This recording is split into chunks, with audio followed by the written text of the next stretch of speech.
اللہ کے رسول یقیناً امیوں میں آئے تھے. اور امی کس کو کہتے ہیں؟ ماں کے پیٹ سے جو بچہ پیدا ہوتا ہے، جیسے وہ پڑھنا لکھنا نہیں جانتا ہے، ایسے ہی قرآن پڑھیے امی امی کے لفظ کو. هو الذی بعث بالأمیین رسولا منہم، اللہ وہ ہے جس نے بھیجا امیوں کے اندر ایک رسول انہی میں سے.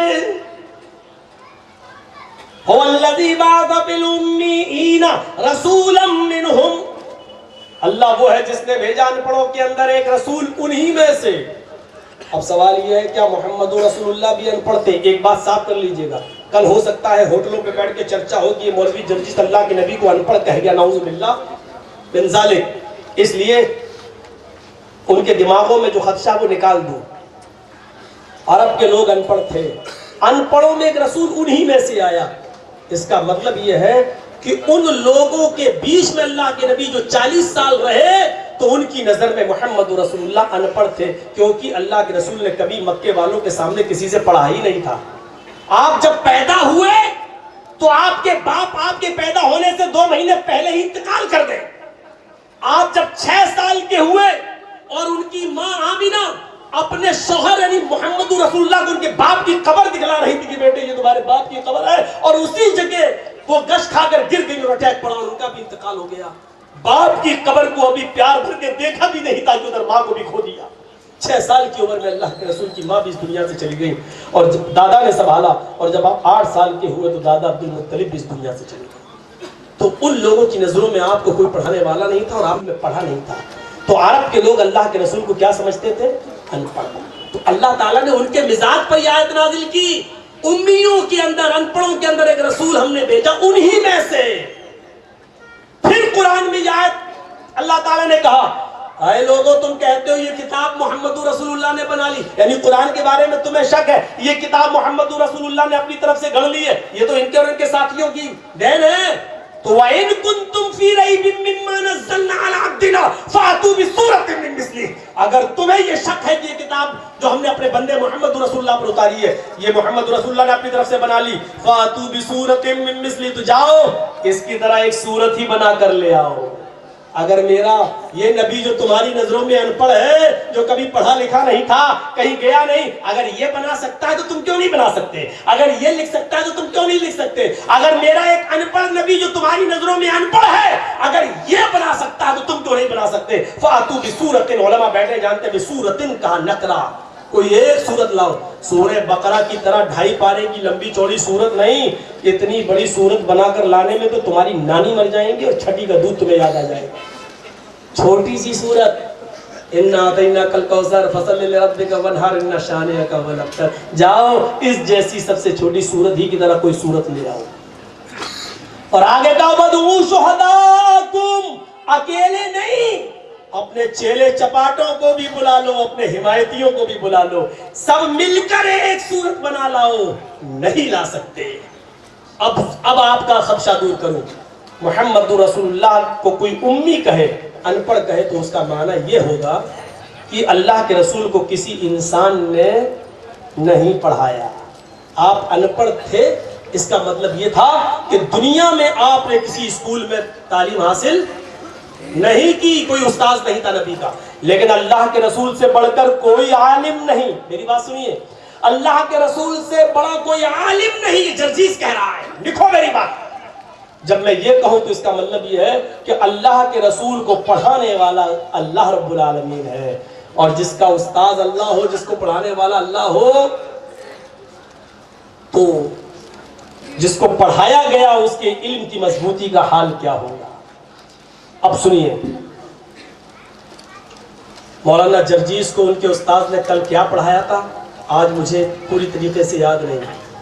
میں بھی کبھی کبھی اپنے گھر جاتا ہوں، کبھی پڑھاتا ہوں، کبھی آپ بھی پڑھاتے ہوں گے اپنے بچوں کو، یا ٹیچر ہے اسکول میں پڑھایا کچھ، کل یاد کر کے آنا سبق، ہاں ٹھیک ہے، اور بچہ دوسرے دن آدھا یاد کر گیا اور آدھا بھول گیا. یہ اس بات کی دلیل ہے کہ انسان کو جب کوئی چیز پڑھاتا ہے تو پڑھانے والا بھی بھول سکتا ہے کہ میں نے کل کیا پڑھایا تھا، اور جس کو پڑھایا گیا وہ بھی بھول سکتا ہے کہ آدھا یاد اور آدھا نہیں. لیکن جب اللہ کسی کو پڑھاتا ہے تو پڑھانے والی ذات تو کبھی بھول ہی نہیں سکتی، اور جس کو پڑھایا جا رہا ہے اس کا علم بھی اتنا مضبوط ہوتا ہے کہ وہ بھی اس کو بھول نہیں سکتا۔ اور اسی کو اللہ تعالیٰ نے قرآن کے اندر سورہ اعلیٰ میں کہا ہے سَنُقْرِئُكَ فَلَا تَنْسَى، سَنُقْرِئُكَ فَلَا تَنْسَى۔ اے محمد صلی اللہ علیہ وسلم اپنی زبان زیادہ جلدی مت ہلاؤ یاد کرنے کے چکر میں، ہم آپ کو ایسا پڑھائیں گے کہ آپ بھولیں گے نہیں۔ سَنُقْرِئُكَ فَلَا تَنْسَى، ہم آپ کو ایسا پڑھائیں گے کہ آپ بھولیں گے نہیں۔ نبی ان پڑھ تھے، مطلب دنیا میں کسی استاد نے نہیں پڑھایا، نبی سے بڑا کوئی عالم نہیں تھا، اس لیے کہ محمد رسول اللہ کو اللہ نے پڑھایا، اور جس کو اللہ پڑھائے اس کا پڑھایا ہوا سبق کوئی بھول نہیں سکتا۔ اس لیے محمد رسول اللہ نے جو ہمیں پڑھایا وہ آج بھی زندہ ہے اور قیامت کی صبح تک زندہ رہے گا، کہو انشاءاللہ۔ یہ ہے هو الذی بعث فی الأمیین رسولا منہم، ایک رسول بھیجا ان پڑھوں کے اندر انہی میں سے، وہ کیا کرتا ہے؟ یتلو علیہم آیاتہ، اللہ کی آیتیں پڑھ پڑھ کے سناتا ہے، وَيُزَكِّيهِمْ شرک بدعت اور گناہوں کی دلدل و غلاظت سے پاک و صاف کرتا ہے، اور کیا کرتا ہے؟ وَيُعَلِّمُهُمُ، یہی ہے آچار، وَيُعَلِّمُهُمُ الْكِتَابَ وَالْحِکْمَةَ، اور وہ رسول ان کو سکھاتا ہے کتاب و حکمت، قرآن و حدیث، عقل مندی کی باتیں، دانش مندی کی باتیں وہ رسول سکھاتا ہے۔ سکھانے والا کون ہوا؟ استاذ۔ سکھانے والا کون ہوا؟ آچار۔ سکھانے والا کون ہوا؟ معلم۔ سکھانے والا کون ہوا؟ گرو۔ ان پڑھوں میں ملیچ آچارڑ، ان پڑھوں کے آچار آئیں گے، ان پڑھوں میں گرو آئیں گے، یہ ہے۔ اور اس گرو کا نام کیا ہے؟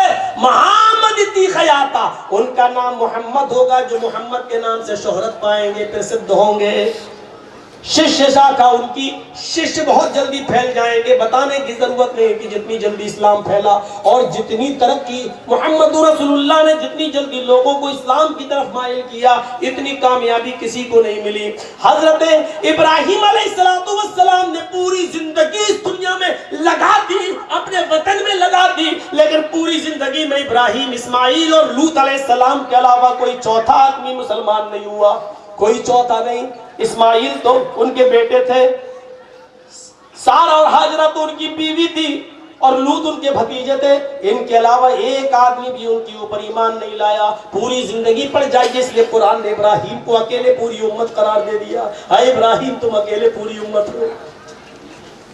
حضرت نوح علیہ السلام نے 950 سال تبلیغ کی، تب ان کے اوپر جا کر 80 آدمی ایمان لا پائے۔ 950 سال کی مدت میں 40 مرد 40 عورتیں۔ میرے پیارے ساتھیوں، تاریخ پڑھیے تو آپ کو پتا چلتا جائے گا، جتنی ترقی اور جتنی کامیابی محمد رسول اللہ کو ملی، جتنی کامیابی محمد رسول اللہ کو ملی، اتنی کامیابی کسی کو نہیں ملی۔ اور اس کامیابی کا راز کیا تھا؟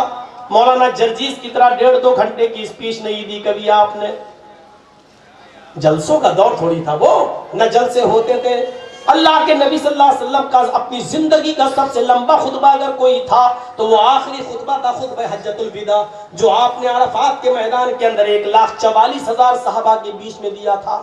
مولوی جرجیز کی آواز یہ 1,500 2,000 5,000 10,000 کے مجمع میں بغیر مائک کے نہیں پہنچ سکتی ہے، لیکن 1,44,000 کے مجمع میں محمد رسول اللہ صلی اللہ علیہ وسلم بغیر لاؤڈ اسپیکر کے بول رہے ہیں۔ اور آپ نے اس موقع پر جو دستور العمل دیا تھا، زندگی گزارنے کے جو اصول بتائے تھے، وہ حدیث کی کتابوں میں آج بھی موجود ہیں، لیکن اس خطبے کو بھی اگر غور سے سنا جائے، پڑھا جائے اور دیکھا جائے تو وہ خطبہ بھی آج کے موجودہ ٹائم سے 15-20 منٹ سے زیادہ کا نہیں تھا۔ اسلام تقریروں سے نہیں پھیلا، اسلام کیسے پھیلا؟ وہ مہاتما گاندھی نے کہا تھا، کبھی ہم جیسے ملا مولویوں کو اپنے دور میں دیکھا تھا جو دعوت و تبلیغ کرتے تھے، جیسے ہم اپنے گھر سے نکلے اس دور میں بھی لوگ نکلتے تھے، تو انہوں نے کہا تھا اپنے گھروں سے نکل کر دعوت و تبلیغ جو کرتے ہو، ادھر ادھر جو جا رہے ہو، وہ کہتے میں منع نہیں کر رہا ہوں تمہیں، اور ہم بھی نہیں روک رہے ہیں کسی کو، لیکن آئے دعوت و تبلیغ کے لیے اپنا گھر مکان چھوڑنے والوں، تم گھر گھر جا کر لوگوں کو اس اسلام کی دعوت دیتے ہو, اپنے گھروں سے کھانا پانی بوریاں بستر لے کے جاتے ہو, میں نہیں روک رہا ہوں تمہیں کہ مت جاؤ, لیکن سنو, تم یہ نکل کر لوگوں کو اسلام کی دعوت دیتے ہو, تمہیں اس کی ضرورت ہی پیش نہیں آئے گی. کیوں؟ انہوں نے لکھا ہے مہاتما گاندھی نے, تم صرف اپنے اندر جناب محمد رسول اللہ کا کریکٹر اور آپ کا اخلاق اپنے اندر پیدا کر لو, غیر مسلم دنیا آپ کو دیکھ کر خود بخود اسلام قبول کرتی چلی جائے گی. صرف اخلاق پیدا کر لو میرے بھائیوں, یہ مہاتما گاندھی نے کہا. اسی لیے تو بھارت میں ہمارے موجودہ دور میں جو صاحب اقتدار ہیں وہ بہت جلدی مہاتما گاندھی کا نام اپنی زبان سے لینا نہیں چاہتے. بہت جلدی گوڈسے کو آتنکوادی کہنے کے لیے ان کی زبان کھلتی نہیں ہے. ڈیبیٹ میں بار بار ان سے کہتا ہوں, میں بول رہا ہوں فلاں مردہ باد, چلو بول دیا, تم بولو بولو گوڈسے آتنکوادی, نہیں نکل رہی آواز. ان کی زبان کا اندر گھس جانا اس بات کی دلیل ہے کہ تم دل سے گوڈسے کو آتنکوادی نہیں مانتے. یہ چیز ہے سب سے. تو میرے پیارے ساتھیوں, یہ جن لوگوں نے جلسہ کرایا ہے نا, ان کو بھی بہت کچھ سننا پڑے گا. ارے کس مولانا کو بلا رہے ہو تم؟ ہو سکتا ہے سننا پڑا ہو. ارے کسی نے کہا انہیں نبھانا چاہیے, بہت دن پوری سب جگہ جا رہے ہیں یہاں, کچھ ایسے بھی ہوں گے, ارے وہ تو چلے جائیں گے, جیلوں میں ہمیں کہنا پڑے گا. ہیں ایسے لوگ, لیکن وہ بھی ہمارے بھائی ہیں, ہمیں ان سے کوئی شکوہ نہیں. کیونکہ اصل میں بات کیا ہے نا, ان کے ذہنوں میں جو بھر دیا گیا ہے وہی تو نکلے گا. وہی تو, جس بچے کو اے فور ایپل, الف سے اللہ, بے سے بسم اللہ اور تے سے ترازو پڑھاؤ گے تو بڑا ہو کر وہ یہی تو مائنڈ لے گا. لیکن کسی کو الف سے اللہ, بے سے بندوق, تے سے تلوار, سے ثواب, جیم سے جہاد, میم سے مارو, کاف سے قتل کرو پڑھاؤ گے تو وہ تو ظاہر بات ہے کہ وہ اپنے مائنڈ میں وہی لے گا, اپنے دماغ میں. تو میرے بھائیوں, آپ کے دماغ میں جو بھر دیا گیا ہے وہ یہ چیز ہے.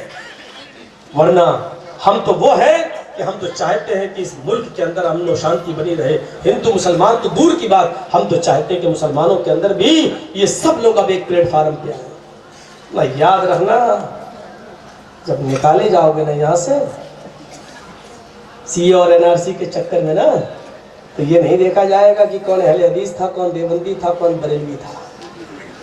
یہ نہیں دیکھا جائے گا. ٹوپی لگا, یہی بنگلہ دیش سے آیا, ہم ہی ہیں ایک ایسے, تیرے پیچھے میری نماز نہیں, میرے پیچھے تیری نماز نہیں, اب تو کافر, یہ کافر, وہ کافر. ایک ہم ہی ہے جو ہم ایک دوسرے کو مسلمان نہیں سمجھ رہے ہیں, اور ایک کافر ہی ہے جو ہمیں مسلمان سمجھ رہا ہے. سب کو ایک پلیٹ فارم, وہ ہمیں مسلمان سمجھ رہا ہے اور ہم آپس میں ایک دوسرے کو مسلمان سمجھنے کے لیے تیار. بہت بڑی ہماری بے وقوفی ہے اور ہماری جو ہے کم عقلی ہے. موہم محمد دی خیات شش شاخا, شاگرد پھیل جائیں گے. سمنویتا, سب کو برابر کی نظر سے دیکھیں گے. دنیا کی تاریخ اٹھا کر دیکھ لو, برابر کی نظر سے دیکھنے والے, برابر کی نظر سے دیکھنے والے محمد رسول اللہ سے بڑھ کر اس دنیا میں کوئی پیدا ہی نہیں ہوا. ڈاکٹر امبیڈکر نے جب پڑھا تھا محمد رسول اللہ کا کی مساوات اور برابری کی تعلیم, تو انہوں نے اسلام قبول کیا تھا. اسلام قبول, اور کہا تھا کہ میں اپنے 2000 ساتھیوں کے ساتھ, کہیں لکھا 20,000 لوگوں کے ساتھ میں اسلام قبول کر رہا ہوں. لیکن وہ بیچارے اسلام لانا ہی چاہتے تھے, لیکن وہاں مہاتما گاندھی جی نے ٹانگ اڑا دی. اسلام لا رہے ہو, شوق سے لاؤ, لیکن کون سے مسلمان بنو گے؟ بولے کیا مطلب؟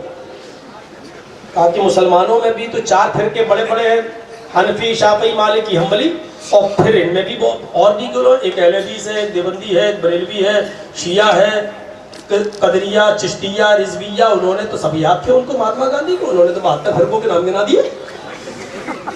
یہ رہے اتنے کیا قرآن پڑھا تو سمجھ میں آ گیا. اب ہمیں ان میں سب سے اچھا کون ہے اس کو پڑھنے کے لیے تو ہماری پوری زندگی چلی جائے گی. بھائی چلو ہم نے تو پڑھ لیا قرآن, ہم سمجھ گئے کہ اسلام اچھا, لیکن اب ہم کیا کریں؟ ہم کیا کریں؟ اب ان میں وہ کہے گا یہ اچھا, وہ کہے گا یہ اچھا, وہ کہے گا یہ اچھا, تو اب 72 کو پڑھوں پہلے میں, اور ایک کو اگر پڑھنے کے لیے 1 سال بھی میں نے لگائی تو 72 کو پڑھنے کے لیے 72 سال لگانا پڑے گی، اتنی تو ہماری زندگی بھی نہیں ہے۔ تو انہوں نے کہا کہ ہم اسلام کو بھی چھوڑ رہے ہیں، طلاق دے رہے ہیں۔ پھر وہ وہیں چلے گئے، وہ اسلام لا چکے تھے، سمجھ لو قرآن پڑھا تو سمجھ میں آ گیا، فرقے بازی جب ان کے سامنے رکھی گئی تو انہوں نے انکار کر دیا۔ یہ ہے ہمارا کتنا بڑا نقصان ہمارا۔ مہاتما گاندھی نے جبکہ یہ کہا تھا کہ سمانتا سب سے زیادہ، امبیڈکر نے اسی سمانتا کو دیکھا تھا۔ اب غور کرو میرے پیارے ساتھیوں، وہ جنگ بدر جس میں 70 کافر مارے گئے اور 70 ہی قید کیے گئے، صحابہ سے مشورہ کیا ان قیدیوں کے ساتھ کیا کروں، ان کے پیروں میں بیڑیاں ڈال دی گئیں، ہاتھوں میں ہتکڑیاں ڈال دی گئیں، جیل خانے تو پہلے بنے ہوئے نہیں تھے، تو صحابہ نے کہا ان کو ایک میدان میں ڈال دو، ٹھیک ہے ڈال دیا گیا، کیا کروں، کسی نے کہا سب کو قتل کر دو، اور حضرت عمر فاروق کا تو مشورہ یہ تھا ایک کو بھی نہ چھوڑو، سب کو مار۔ بہت سے صحابہ نہ انہوں نے، کسی نے کہا ایک نے یہ بھی کہا، اللہ کے ابو بکر صدیق نے کہ اللہ کے رسول میرا مشورہ یہ کہ ان سب کو چھوڑ دیا جائے، تو آپ نے کہا یہ مشورہ مجھے بھی پسند ہے، رحمت تو بن کر آئی تھی، اسی مشورے کا انتظار تھا، سنا تو ٹھیک ہے، لیکن ایسا کچھ جرمانہ لگایا جائے ان کے اوپر کہ ان کو یاد بھی رہے، اور ایسا ہوتا ہے میرے بھائیوں، جرمانہ لگایا جاتا ہے تاکہ آئندہ کوئی یہ غلط کام نہ کرے۔ تو آپ نے ایک متعینہ جو ہے مال رکھ دیا، رشتہ داروں کو اعلان کر دیا اتنا اتنا مال لاؤ اور اپنے رشتہ دار کو لے جاؤ۔ لوگ مال لاتے گئے اور رشتہ دار لے جاتے گئے۔ 70 قیدیوں میں 69 قیدی چھوڑ دیے گئے۔ آسنسول والوں غور سے سننا، 70 قیدیوں میں 69 چھوڑ دیے گئے، سب کے مال دے دیا گیا اور لے گئے، ایک قیدی باقی بچا جس کے رشتہ داروں کے پاس مال نہیں تھا۔ جانتے ہو وہ قیدی کون تھا؟ اس قیدی کا نام تھا ابو العاص۔ جانتے ہو یہ ابو العاص کون تھے؟ یہ حضرت زینب کے شوہر تھے۔ کون زینب؟ محمد رسول اللہ کی سب سے بڑی بیٹی، آپ کے داماد۔ اللہ کے نبی نے کہا ابو العاص تمہارے گھر سے بھی جب تک مال نہیں آئے گا اتنا تب تک نہیں چھوڑا جائے گا، یہ مت سمجھنا کہ محمد رسول اللہ تمہارے سسر ہیں چھوڑ دیں گے۔ دھیرے دھیرے یہ خبر جب زینب کے کانوں میں گئی تو انہوں نے کہا کہ میرے گھر میں تو کچھ ہے ہی نہیں۔ ان کے گلے میں ایک ہار تھا، جب زینب کا نکاح ہو رہا تھا تو حضرت خدیجہ نے وہ ہار جو وہ پہنے ہوئی تھی وہ ہار اپنے گلے سے اتارا تھا اور زینب کو دے دیا تھا۔ اے زینب تیری ماں تو بوڑھی ہو چکی ہے، اب اس زیب و زینت کی ضرورت خدیجہ کو نہیں ہے، تجھے ہے۔ اے میری بیٹی میں اپنی یہ نشانی تجھے دے رہی ہوں۔ حضرت خدیجہ نے وہ ہار زینب کے گلے میں پہنایا تھا اور ودا کر دی تھی۔ وہ ہار محمد رسول اللہ صلی اللہ علیہ وسلم نے بہت دنوں تک، کئی سالوں تک آپ نے خدیجہ کے گلے میں دیکھا تھا، اور نکاح کے موقع پر وہ ہار جب اتارا خدیجہ نے تو آپ کی آنکھوں کے سامنے زینب کو پہنایا گیا، وہ بھی آپ نے دیکھا۔ حضرت زینب نے ایک ہینڈ کرچیف لیا، ایک رومال لیا اور وہ ہار اتارا اپنے گلے کا اور وہ رومال کے اندر رکھ کر باندھ دیا اور اپنے دیور سے کہا، ابو العاص کے چھوٹے بھائی سے، اپنے دیور سے، یہ رومال میرے ابو کو دے دینا اور کہہ دینا کہ آپ کی بیٹی نے دیا ہے اور ان کے پاس اس مال کے علاوہ کچھ بھی نہیں ہے، اگر اس کے عوض وہ میرے شوہر کو چھوڑنا چاہیں تو چھوڑ دیں۔ ان کا دیور وہ ہار لے کر جب پہنچا تو آپ نے کہا، زینب کے دیور ابو العاص کے بھائی کیا لائے ہو؟ کہا آپ کی بیٹی نے یہ دیا ہے۔ کہا اس میں کیا ہے؟ خود ہی دیکھ لیجئے۔ کہا ادھر لاؤ۔ جیسی رومال کھولا اور وہ ہار پہ نظر پڑی جو کبھی 30 سال پہلے خدیجہ کے گلے میں دیکھتے تھے تو آپ کے آنکھوں سے آنسوؤں کا سمندر بہنے لگا، مرغے بسمل کی طرح تڑپنے لگے، اور کہا نہیں زینب، یہ تو نے اچھا نہیں کیا، اپنی ماں کی نشانی دے کر تو نے اچھا۔ شورا بلائی صحابہ کو، بیٹھو، میری بیٹی نے یہ ہار دیا ہے کہ اس کے بدلے میں چھوڑنا چاہو تو چھوڑ دو۔ میں اس ہار کے بدلے میں نہیں چھوڑ سکتا، میں یہ ہار نہیں لے سکتا، یہ میری بیوی خدیجہ کی نشانی ہے، نہیں لے سکتا۔ اگر تمہارا مشورہ ہو سب کا، دیکھیے مجھے آپ نے مالک بنایا ہے لیکن میں بغیر مشورے کے کچھ نہیں کروں گا، شورا بلائی۔ اگر تمہارا مشورہ ہو تو میں زینب کے شوہر ابو العاص کو ایسے ہی چھوڑ دوں، کیونکہ اس کے پاس واقعی کچھ نہیں ہے۔ سب نے کہا اللہ کے رسول ہم سے مشورہ کر رہے ہیں اس معاملے میں، آپ چھوڑ دیجئے۔ نہیں، تم سب پہلے گواہی دو میرے، نہیں کسی ایک کو بھی اعتراض ہوگا تو میں نہیں چھوڑوں گا، کیونکہ تم سب کے رشتہ داروں سے ہم نے مال لیا ہے، پھر میں اپنے رشتہ دار سے بغیر مال کی کیسے چھوڑ دوں؟ نہیں اللہ کے رسول ان کے پاس تھا دے دیا، ان کے پاس اگر ہوتا تو ضرور دے دیتی۔ آپ نے کہا ٹھیک ہے تم سب کی مرضی ہے، کہا جاؤ، چھوڑ دیا۔ لیکن ابو العاص کو بلایا، زینب کے دیور سے کہا تم جاؤ، تمہارے بھائی ابھی پہنچ جائیں گے۔ زینب کا دیور گیا، ابو العاص کو بلایا، ادھر آؤ، تمہاری بیوی نے یہ دیا ہے، میں اس کے عوض تو نہیں چھوڑ سکتا، یہ تو میں نہیں لے سکتا، یہ تو زینب کا ہار ہے، زینب ہی نے۔ شورا نے کہہ دیا تم کو چھوڑ دیا جائے، لیکن تم سے ایک چیز میں لوں گا اور سمجھ لینا کہ وہی میرے لیے مال ہو گیا۔ کہا کیا؟ کہا ابو العاص تم کافر ہو اور میری بیٹی زینب ایمان لا چکی ہے، تمہارے لیے میری بیٹی زینب کا رہنا حلال نہیں ہے، اس لیے ایک وعدہ کرو، جب تک تم اسلام نہیں لے آتے ہو، ایمان نہیں لے آتے ہو، اس وقت تک کے لیے میری بیٹی کو تم گھر جا کر میرے گھر پہنچا دو، میرے حوالے کر دو، اور میں تمہارے اسلام لانے کا انتظار کروں گا۔ جب تم اسلام لاؤ گے تو یہ میرا وعدہ ہے، اپنی امانت کو حضرت زینب کو تم میرے گھر سے لے آنا، لیکن بغیر اسلام لائے ہوئے میں تمہیں اپنی بیٹی کا ہاتھ تمہارے ہاتھ میں نہیں دے سکتا۔ زینب کے شوہر ابو العاص نے کہا اللہ کے رسول ٹھیک ہے۔ وہ گئے اور انہوں نے اپنا وعدہ پورا کر دیا اور زینب کو ان کے گھر چھوڑ گئے۔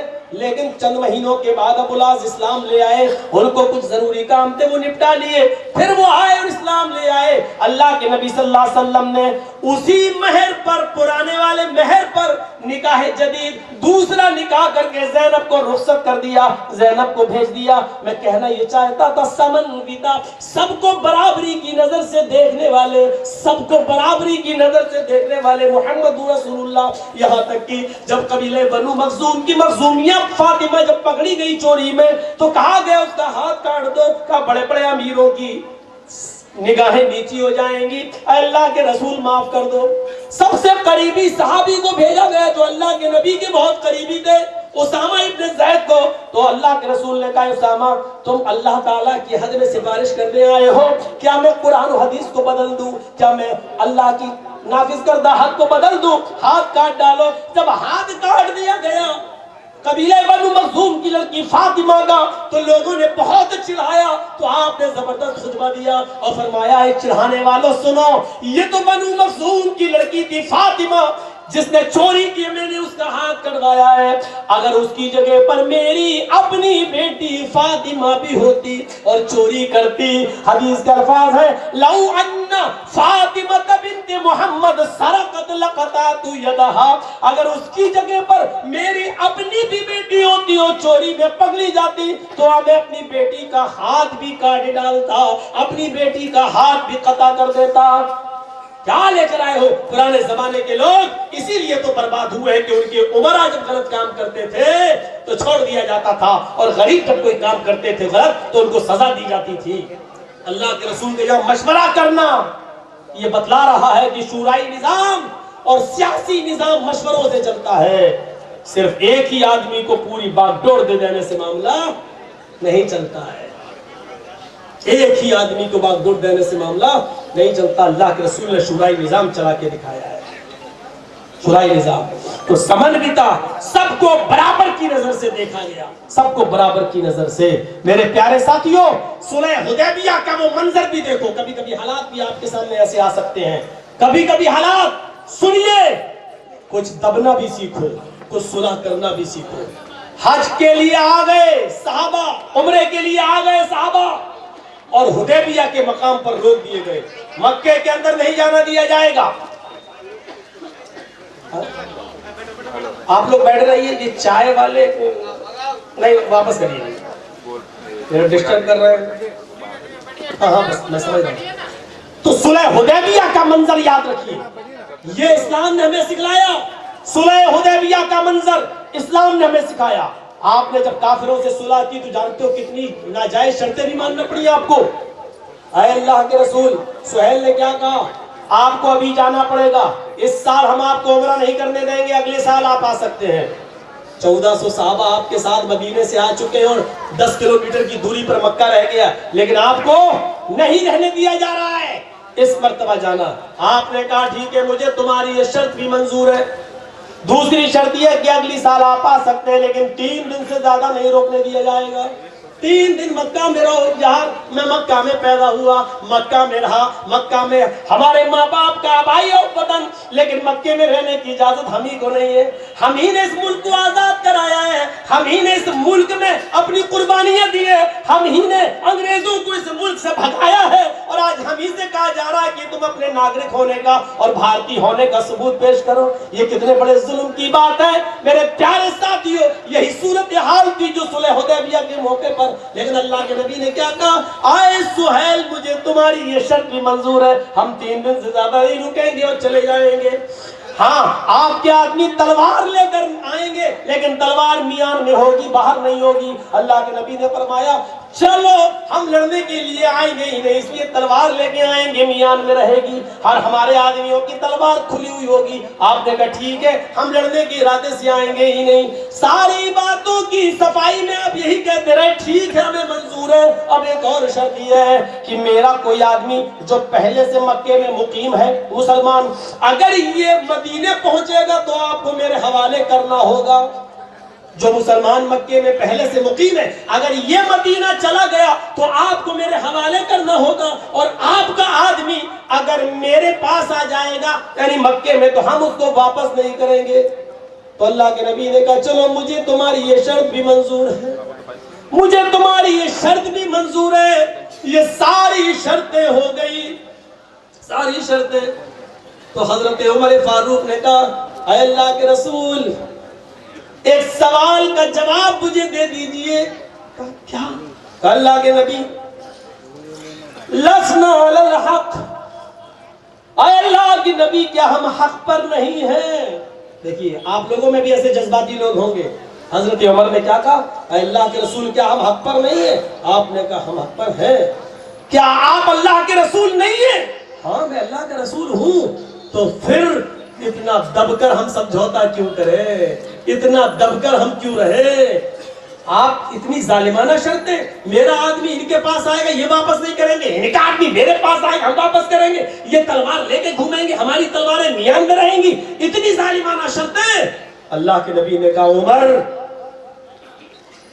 مصلحت کا تقاضا یہی ہے, اس وقت جو میں فیصلہ لے رہا ہوں میری دور اندیش نگاہیں دیکھ رہی ہیں, اسی میں بھلائی جو میں کر رہا ہوں نبی کے آگے کس کی چل سکتی ہے. حضرت عمر فاروق تو کہہ رہے تھے اللہ کے رسول اشارہ کیجئے, ہم 1400 ہے, 14,000 پہ بھاری بیٹھیں گے, حکم دیجئے, ماریں گے یا مر جائیں گے, ماریں گے تو غازی, مر جائیں گے تو شہادت, آپ اجازت دیجئے. لیکن اللہ کے رسول نے منع کر دیا, سمجھوتا کرنا سیکھو. میں کسی پارٹی کا پچھلکو غلام نہیں ہوں, لیکن بنگال والوں اس وقت تمہارے اوپر پورے ہندوستان کی نظریں لگی ہوئی ہیں, سمجھوتا کرنا سیکھو. ہم جیسے لوگوں سے پوچھو اتر پردیش میں رہتے ہیں, آج یہ حال ہے کہ ہم اٹاوا میں جہاں کے ہم رہنے والے ادھر بھی جلسہ نہیں کرا سکتے ہیں. جس روڈ پر اور جس میدان میں ہم پروگرام کراتے تھے ہر سال, آج وہاں ہمیں پرمیشن نہیں ملتی ہے. اندازہ لگا سکتے ہیں آپ, غور کیجئے.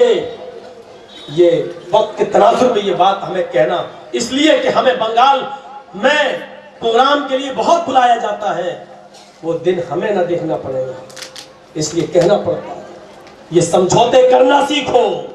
سمجھوتے مصلحت کے تناظر میں نہیں جانتا کون کیا ہے, لیکن اس وقت یہ دیکھو کہ آپ کا بٹوارا, آپ کا اختلاف, آپ کے ووٹوں کا بٹوارا اس بنگال کی دھرتی پر ایسی ٹیم اور ایسی پارٹی کو لانے پر مجبور کر دے گا میرے بھائیوں, کہ جو اس بنگال کو گجرات بنانے کا خواب دیکھ رہی ہے, اور وہ کہہ بھی چکے ہیں کہ ہم بنگال کو گجرات بنانا چاہتے ہیں.